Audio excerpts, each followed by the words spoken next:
سوال کړی دی چې مفتی صاحب آنلاین کاروبار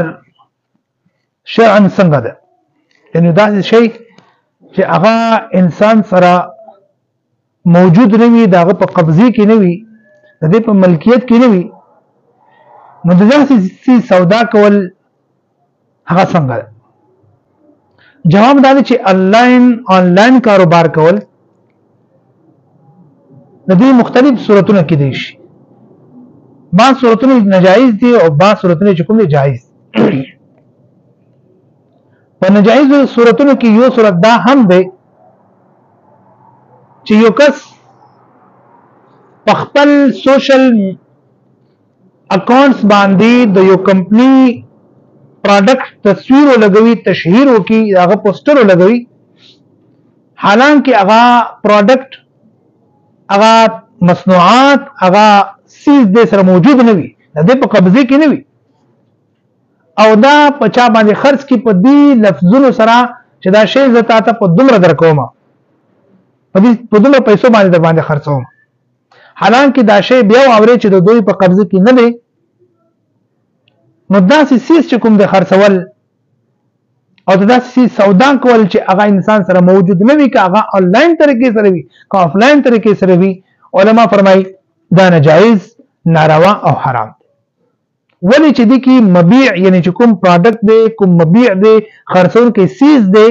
په هغه باندې د خرڅون کې کس قدرت نشتا، قبضه نشتا، ملکیت نشتا، نو دا ناجایز صورت دی. او د جواز صورت دا دی چې انسان هغه کس چې هغه آنلاین کار کوي، نو که چېرې غواړي چې حلال طریقې سره کار وکړم، نو د حلال او د جایز آنلاین کاروبار صورت داسې کېدی شي چې دا کس د مخکې کس سره خبرو کې چې دا شی دی خو دا ما سره نشته، دا به زه اخلم او تا ته به په دومره باندې دا پیروزي، مثلا دا شی زه اخلم او تا باندې چې خرڅوم، نو دا به په تا ته په 2000 لزره پریوزي. نو په داسې صورت کې بیا د دې سیز خرڅول په بل چا باندې دا کس یعنی موجود سره نه وي، هلته اډر راواخیستل، بیا کمپنی نه پروډکټ راواخلي، هغه مصنوعات راواخلي، قبضه یې کړي، خپل ملکیت کې راولي، قدرت ورته حاصل شي، بیا دا مخکې په کس باندې خرڅوي، نو دا صورت جایز. همدارنګې که یو کس دی هغه چاته وایي چې چانه اډر واخستو آنلاین طریقې سره، یو کس ته هغه آنلاین طریقې سره چانه اډر واخستو چې دا سیز تاته به دومره تعداد کې زه ډیلیور کوم او مهیا کوم یا فراهم کوم به تاته او قوت به رسایي د سیز کېږي، خو دا سیز په دې پیسو باندې دومره پیسو باندې دی او چې چا تاته در رسوم نو په دومره پیسو به درته پیروزي. نو دلته چې کله قیمت ورته وکړي چې دا سیز دی په 10,000 روپۍ، خو چې تا ته وید ډیلیوري دا چې تا ته درسي، نو دې باندې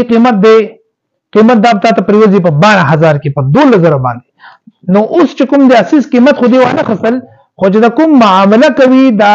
شی ورته ډیلیور کوي کور ته وړي، نو د دې پیسې واخیستلې د بروکر حیثیت کردار دلته ادا کړل، نو دغه تور باندې پیسې اخیستل هم جایز. که زه په لنډو الفاظو کې دا وایم چې آنلاین کاروبار دوه صورتونه کېدی شي، یو صورت کې ناجایز، بل صورت کې کاروبار جایز دی. آنلاین طریقې سره بعض خلک څه کوي چې په خپلو سوشل اکاونټ باندې د یو کمپنی پروډکټ راواخلي، د هغه تصویر، د هغه عکس او د هغه پبلیسټي کوي، شهرت کوي، تشهیر کوي، حالانکه اساس موجود نه وي، او بیا چې کله خرڅوي دا وایي دا شی زه پتا دا شی چې کوم دی په دومره پیسو باندې تا باندې خرڅوم. نو علما فرمایي چې هر هغه مبيع سیز پروډکټ چې هغه انسان خرڅوي او د دې په قدرت کې نه وي، قبضه کې نه وي، او دې ته ملکیت په غشي باندې حاصل نه وي، هغه شی دې سره موجود نه وي،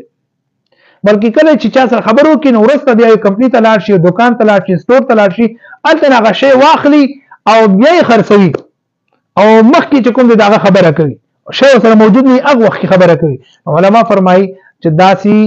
آنلاین کاروبار دغه صورت چې دې کې شی ورسره موجود نه وي په مخکې خلکو باندې خرڅوي نو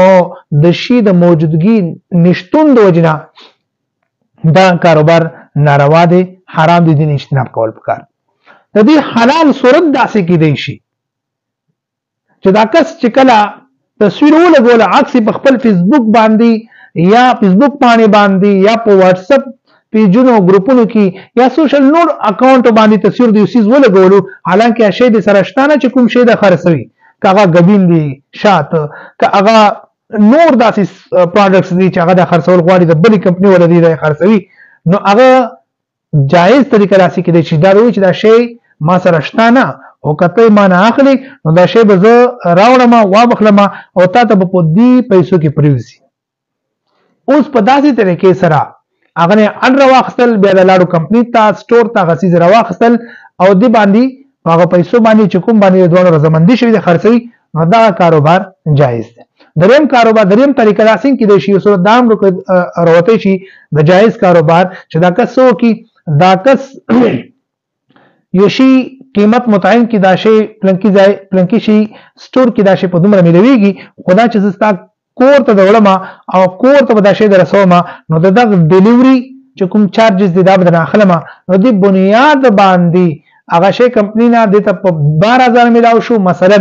او د ډیلیوري کې ورسره او هغه کې 2000 روپے اضافي اخلي نو دا د ډیلیوري چارجز دي دا د بروکري چارجز دي نو دا خسته شي او دې طریقې سره هم د کار جایز دي